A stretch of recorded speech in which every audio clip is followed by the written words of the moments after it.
Welcome to your last video of the school year. This is on Waste Management, Chapter 22.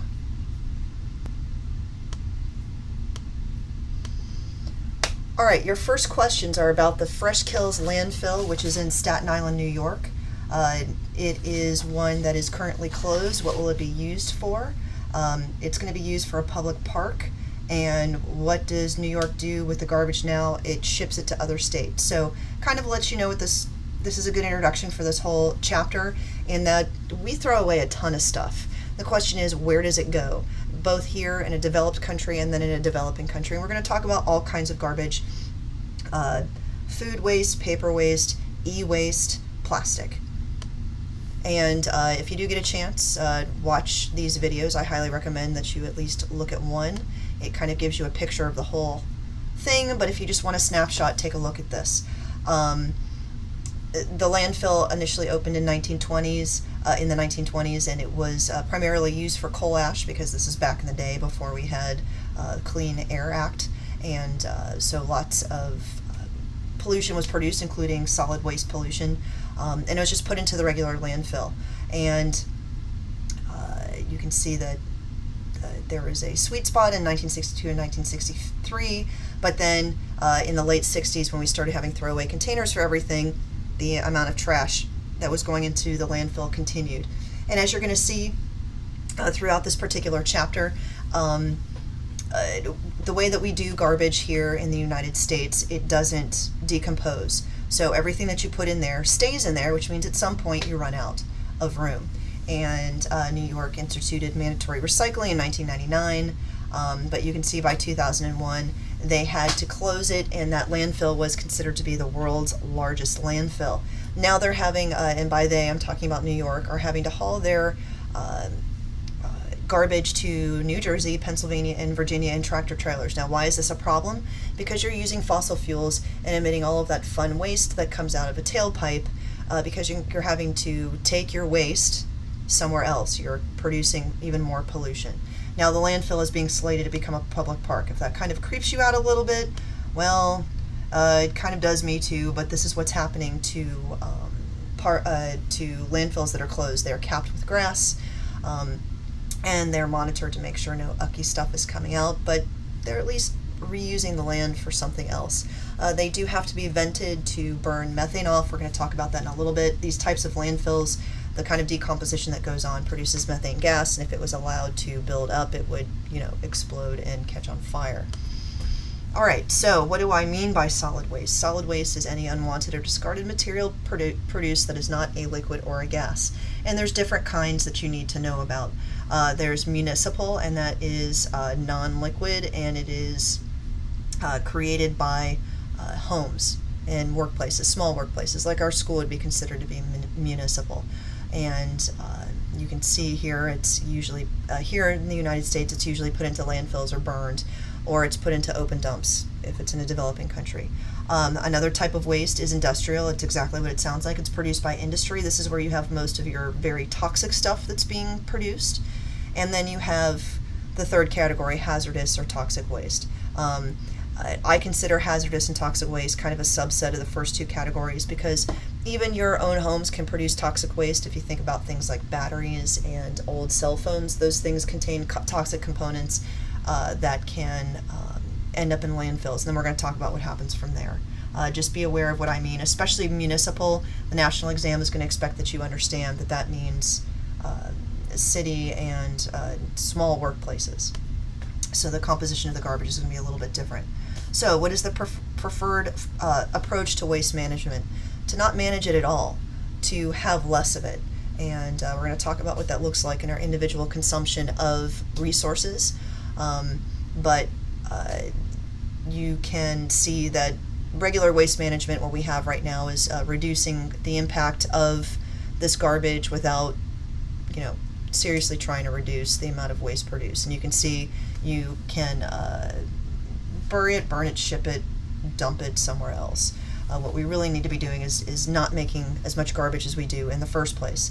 And that's where you have the reduce, reuse, recycle thing. We'll talk about that a little bit later on. And if you want to see how we do things in Lee County, there is a link for you right here. Now, I guess I should bring this up right now. How do we do source reduction? List at least 3 ways to do this. You use materials more efficiently. You buy fewer things. You don't need 10 pairs of black heels. Less packaging. Think about Christmas presents that your little people in your life get, your little kids, and think about all of the 10,000 things that are in there holding the toy in the package. Should we be doing that? Use goods longer. Not wanting to wear a shirt because you don't like it anymore is not exactly a environmentally responsible thing to do. Reuse what you already own. Take a pickle jar, and when the pickles are done, go ahead and use that jar once you've washed it for another purpose, maybe to hold rubber bands. And then buy used, go shop, go thrifting, and then donate your goods again to a thrift store. Try and keep everything out as much as you can out of a landfill. All right, what is the single largest component of municipal solid waste? And again, that means in a city, it's paper.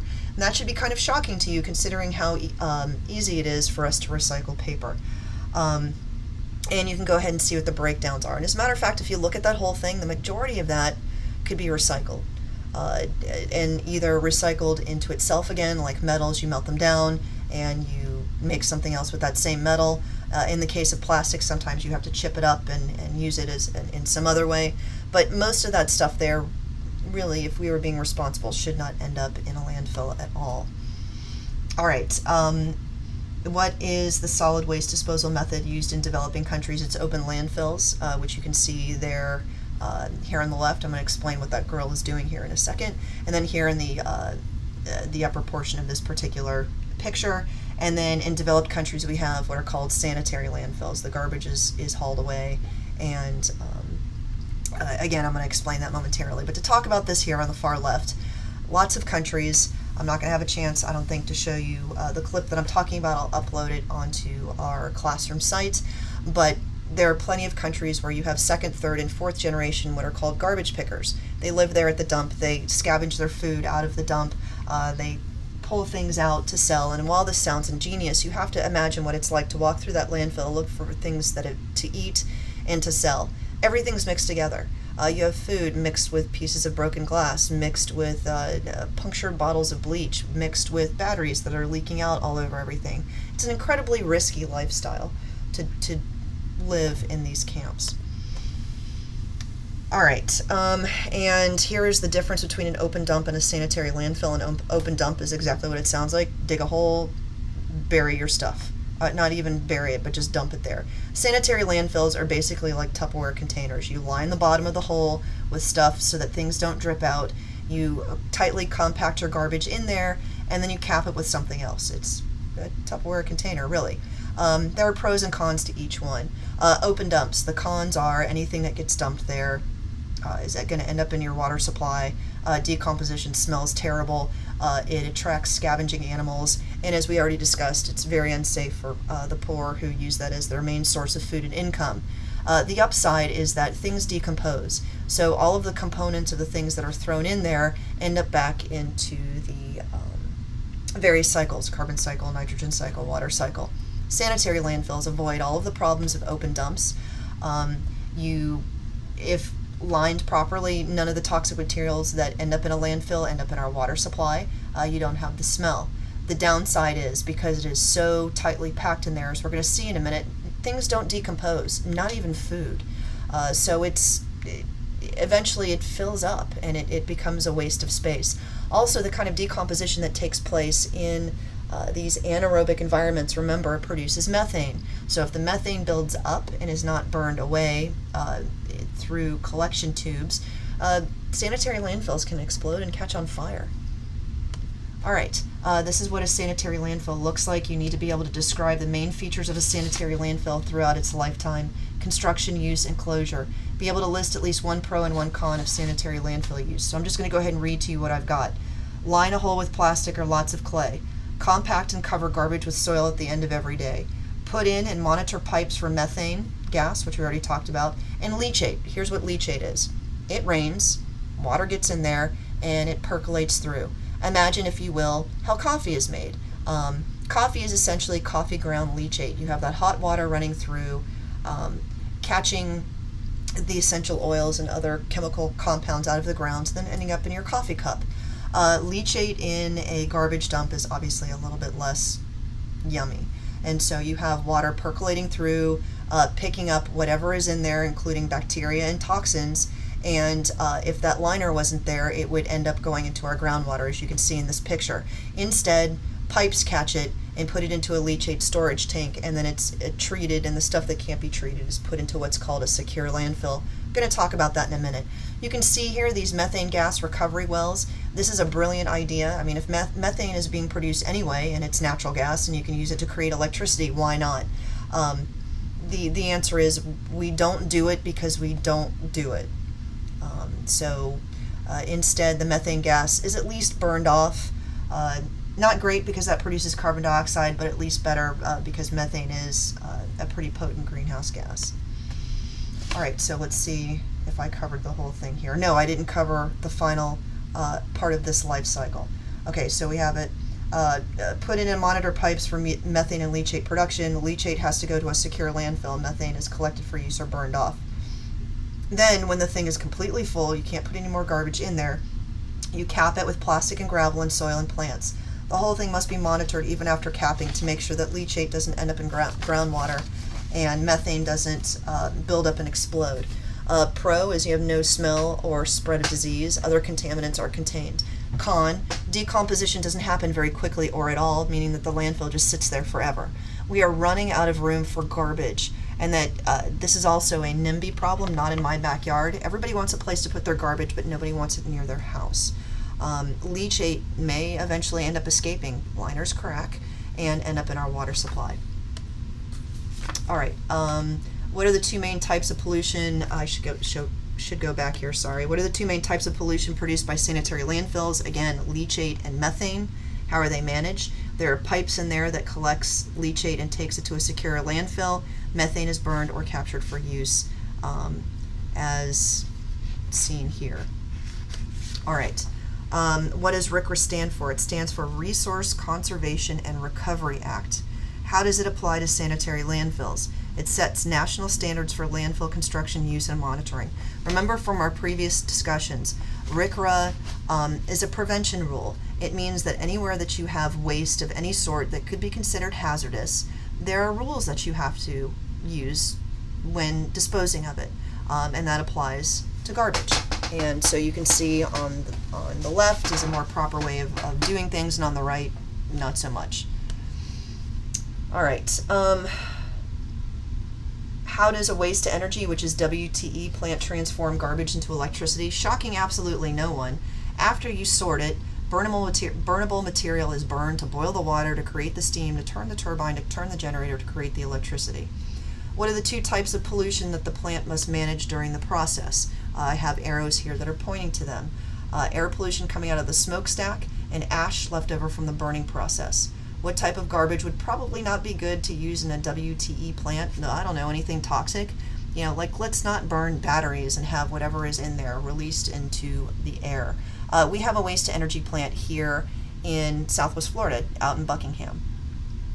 And then also take a look at what ends up here being taken to a secure landfill. Not only do you have the ash, you have the scrubber that's using water to cleanse the gaseous part that's going out, and all of that has to end up somewhere. So while this is better, it's still not great. The best way for us to have less garbage is for us to make less garbage. Let's see. This guy is amazing. There is somebody who has dedicated his entire life to studying what is in landfills, and as you can see, he's found a 50-year-old paper that's perfectly readable still, and decades-old pork chops still whole and edible. How is this possible? Air allows bacteria to grow, and if you don't, that's the whole point behind those vacuum-sealed packagings, is if you don't have the air in there, the bacteria cannot do their thing and nothing rots.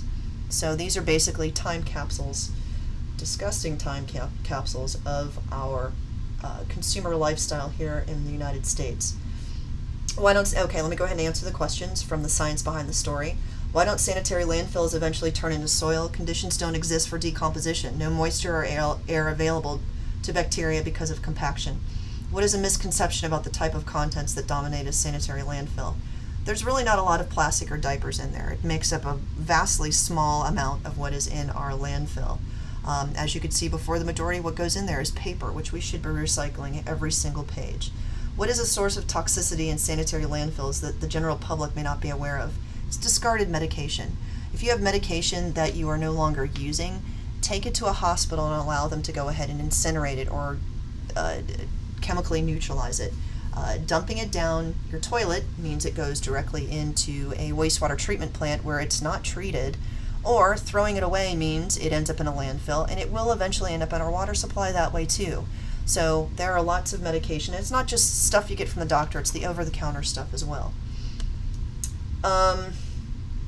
Let's see. Although it will not appear in a multiple choice assessment, commit a few of the items on table 22.1 to memory. That's on page 640 of your textbook. I'm not going to read that to you. You can do that yourself. Next one. Items can be recovered items can be recycled in two ways. Same use, which means aluminum cans become aluminum cans, or alternate use, plastic bottles become park benches. Be able to list several ways to recycle everyday materials and understand how recycling is different from reusing. Reusing means that you're not doing anything to something, like again the pickle jar idea. Recycling is where you're actually having to break it down into smaller components and then either making it to itself or making it into something else. So there you see plastic has been recycled into plastic mulch or has been pressed into these wood-like slats that made that bench. Glass can be transformed into asphalt. Tires can be, as you can see, they're made into mulch. All right, identify one pro and one con of the municipal recycling programs. The pro is it keeps waste out of the landfills. That's good.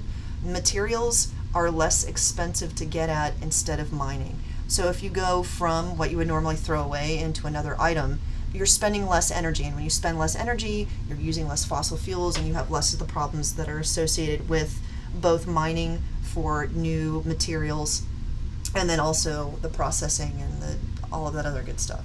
All right, the con is that recycling programs are currently still expensive. The items that are made from them are still more expensive than buying them regularly, and it doesn't promote use reduction. Like, stop using so much stuff, people. Another thing is our recycling programs are becoming too popular. Our infrastructure can't support all of it, and so we are having to ship things we are trying to recycle to other places, like other countries. All right, let's see. The number one way, again, for us to not have so much garbage is to not have so much garbage. So you can see here using a cloth to clean your house instead of paper towels, using cloth bags instead of plastic bags, shopping at Goodwill. I don't know why this is here. Oh, using recycled paper. That's probably what that is. And if you get a chance, click on this cute little link and it shows you how Amazon is dedicated to reducing the amount of packaging they have in toys. Let's see, I've already talked about that. Hinders reuse and recycling. You can stop this for a second and read it. And here's the big thing. It's just not a priority. And how do financial incentives impact municipal waste management? It gives immediate and tangible reasons to reduce waste. If you either pay industries to use recycled materials or fine them when they don't, money is the best way to get people to do things. And then also citizen pressure. I don't know if you guys were aware of this, but back in the 40s and 50s when highways became a thing, people just used to literally dump their garbage out the window as they were driving, and there would just be drifts and drifts of garbage. It wasn't until Lyndon Johnson came into office and his wife, Lady Bird Johnson, was kind of disgusted with the way our country's highways looked. And so she started a Keep America Beautiful campaign, and it absolutely cleaned up the highways. You no longer saw these hills of garbage on the side of the road anymore. And now think about the fact that recycling wasn't even a thing when I was in high school, and now everybody does it, at least a little bit, as a matter of course. Citizen pressure and simply changing cultural expectations is really all you need to do, and that's something that you, as a young person, can make a priority. Serve as an example. All right. Given an industrial process, be able to identify points at which the business can reduce its waste output output. See figure 22.15 for an example. Cogeneration of energy. If you're creating heat, use that for something else as an example. Use waste products for other things, and that's, you can see here, we've got all this methane being produced by our landfills. Why not go ahead and use it to generate heat and electricity? And that's called industrial ecology. And so you can see here a brewery, what it normally does, and then what it does if it actually thinks about it. And here's another example. Interface, a carpet tile company, has cut its waste 80%, fossil fuel use 45%, and water use 70%, while saving $30 million a year and raising profits 49%. So, in other words, being more environmentally friendly means that you make more money. Why not?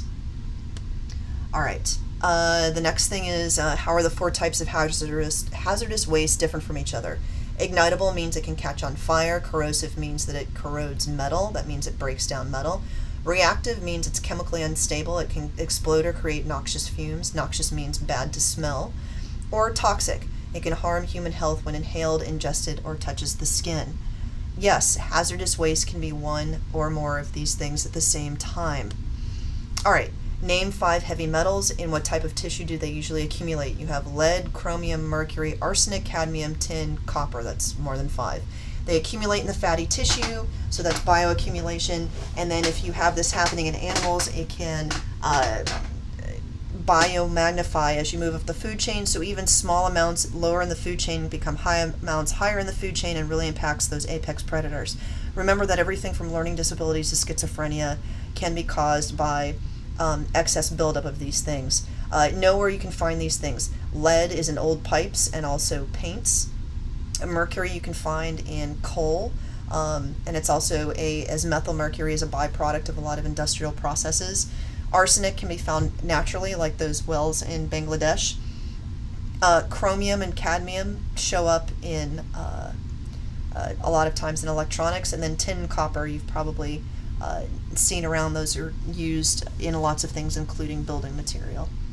And then you can also see the organic compounds and radioactive waste are also a problem.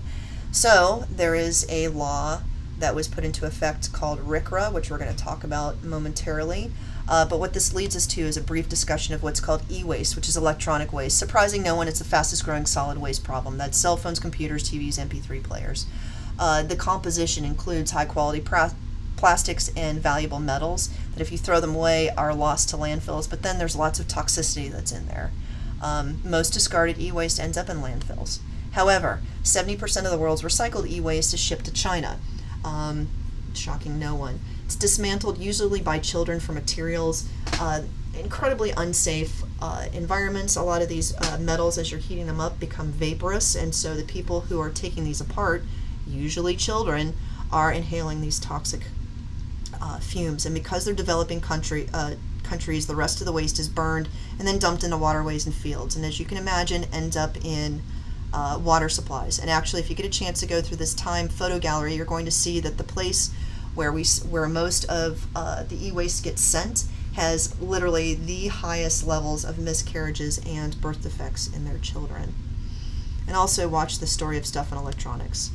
And again, I'm not going to test you on that stuff, but it would really enhance your knowledge of that. And I don't think we've had an e-waste FRQ yet on the national exam, so that may be something for you to consider.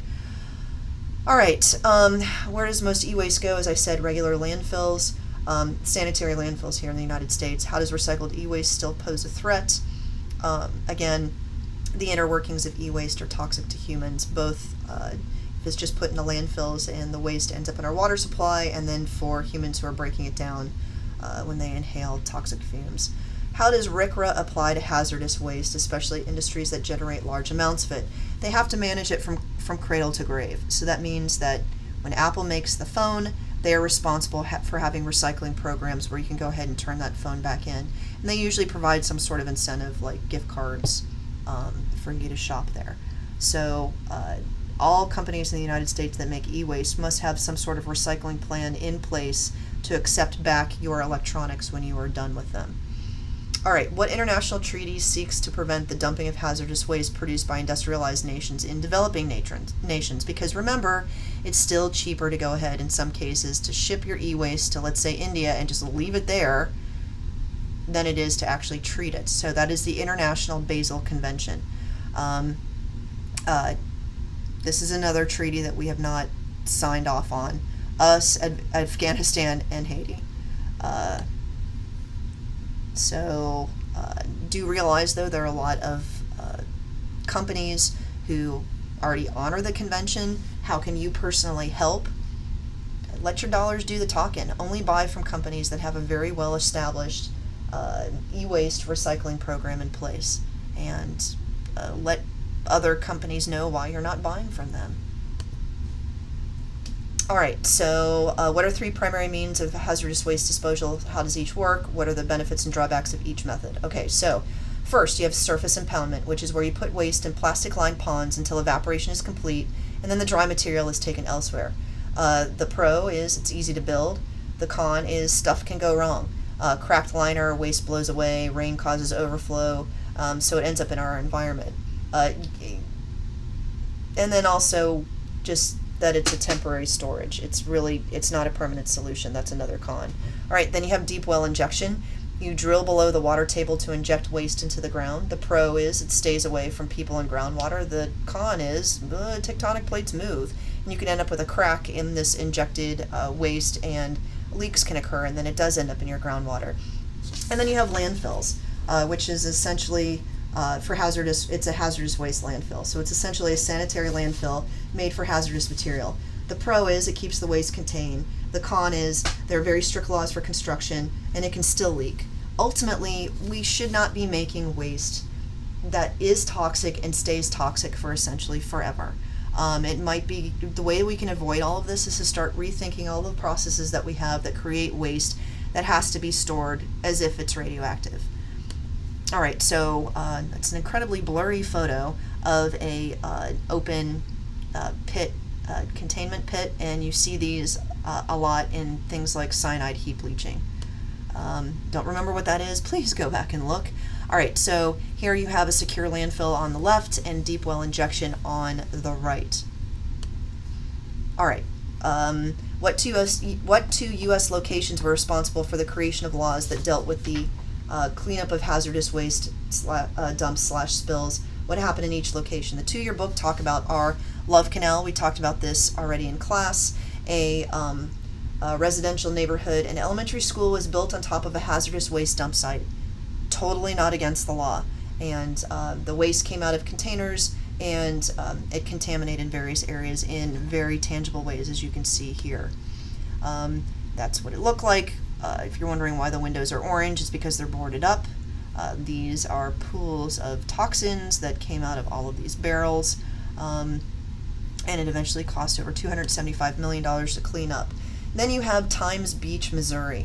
Contaminated waste oil full of something called dioxin, which is one of the most poisonous things on the planet, and it is one of the persistent organic pollutants. It's one of the dirty dozen that is on the international list to get to no longer create. Okay, let me just tell this story. It was completely evacuated, the city, in 1983. So here's what happened. A waste hauler, Russell Bliss, was hired from 1972 to 1976 to spray waste oil onto roads to keep the dust down. At the same time, he had a contract to remove toxic waste from a local pharmaceutical company, and it was full of dioxin. So he decided to kill 2 birds with 1 stone and mixed the oil and the toxic waste together and sprayed down all the roads in Times Beach with this toxin. When hundreds of horses started dying, horses are kind of not small, soil samples showed that the dioxin levels were 100 times higher than recommended. The entire town had to be evacuated and buildings demolished. Now remember, what he did was not illegal. The laws had just come into effect and nobody understood the impact here. So there's a story about dioxin. And a current example, this is not in your book, is a leak that just occurred in 2 years ago, and you can see what ended up happening there. And this, shocking no one, the industry was not the one who brought this up. It is people who had their water supply coming from the river who complained of its smell and taste, and A lot of the people who were interacting with this water were pregnant women, and it turns out that this leak had been going on for months. All right, so this is where RCRA and CERCLA came into effect. RCRA was in 1976. Again, that's why that dude who sprayed dioxin everywhere couldn't be prosecuted, because was not against the law yet. RCRA is about waste management, and that includes hazardous waste, so it's prevention. CERCLA, which is the Comprehensive Environmental Compensation and Liability Act, is for cleanup. It's also for, as you can see in the Compensation and Liability Act, it's also for trying to give payouts to people who have been harmed by hazardous waste that's been improperly disposed of or just left somewhere. It's also called the Superfund, but there's no money in it because funding was discontinued by tax dollars as a result of a law that was passed, or repealed, I guess, by one of our presidents and cabinet that was in office. So this is a case of a law that is a great idea, cleaning up, but there's no funding to make it happen. And we also have laws that have been passed encouraging the cleanup of brownfield. A brownfield is an area that was built for a purpose like industry. It's usually lots and lots of asphalt on the ground and has been abandoned. That's what a brownfield is. All right, so let me see if there's anything else that you need to know about. What is a law called that takes care of all of this? And what is the specific name of the cleanup program? It's called CERCLA, and the program is called the Superfund program. So CERCLA is like, hey, that place needs cleanup. And Superfund goes, yes, I'd like to pay for it, but there's nothing I can do because the fund is broke. All right, I'm not going to go through all of these slides. I'm posting them onto our classroom website. You can read them for yourself. But there's lots of success stories in here because I know this class gets a little bit depressing. But you also need to remember things like the Pacific Ocean Garbage Patch, which is where individual garbage and garbage that's been dumped out in the high seas where there are no laws in place protecting the ocean ends up in this giant patch in the middle of the ocean. And it doesn't usually look like that. It's like tiny pieces that you can't see, but still end up in our fish and birds. We've talked about all of this. Like I said, definitely stop this. These may give you some details that would be helpful on an FRQ. Solid waste is a huge problem in the United States. We are the leader in trash production by weight per person. Reduce, reuse, recycle. Although we've talked a lot about recycling, recycling is probably the least effective way of managing waste because it doesn't do anything to stop the source, and that's where reducing is. Consume less, and then reuse the things you've got, and then start recycling. No, we didn't do anything for Earth Day except get ready for the national exam. Again, you may want to stop and read some of these strategies to go ahead and get rid of a lot of the garbage that we have. And if you can pick one thing to reduce the amount of garbage that you produce, reduce the amount of electricity you use, and reduce the amount of water that you use, you will be going a long way to having sustainable resources. And it's you personally that is going to be this is going to be impacting. So you can take a look at all of this stuff. And again, you can see financial incentives. Target does that. They'll take 5 cents off your bill for every single cloth bag you bring in. Composting is another issue. Another way that you can do this is paper recycling. Recycling plastics is tough because if you look at a water bottle, it's made of 2 different types of plastic that melt at different temperatures. So usually grinding it up and making it into something else is what ends up working with plastic. But we really need to move away from plastic bottles because they're made of fossil fuels. They are made out of a component of petroleum. Do you realize that bioplastics, stuff made out of plants, has been around for a long time? Why don't we do this? Because we don't. Don't be depressed by that. You should be galvanized by the fact that solutions are already out there.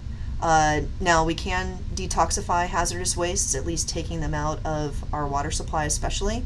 So take a look at this picture briefly and kind of put in your head at least one way that we can remediate, let's say, a Superfund site, a place where hazardous waste has already been spilled. These are great ways that we can reclaim that land for our use again. And do realize that where we put our garbage and our hazardous waste has a lot to do with being rich and being poor. There are a disproportionate number of landfills near poor and discriminated against races. Well, races is a bad word to use here. Ethnic groups. Lots of, again, Latin neighborhoods, Native American neighborhoods, working poor. Flint, Michigan crisis, where their water ended up being loaded with lead, is a good example of that, because the people of Flint were largely poor and African American, and the crisis went on for for a good long time before anything was done about it. And this was after the city council, who knew it was happening, had quietly switched over to another source of water, so they personally would not be affected by the lead levels. All right, and we're done.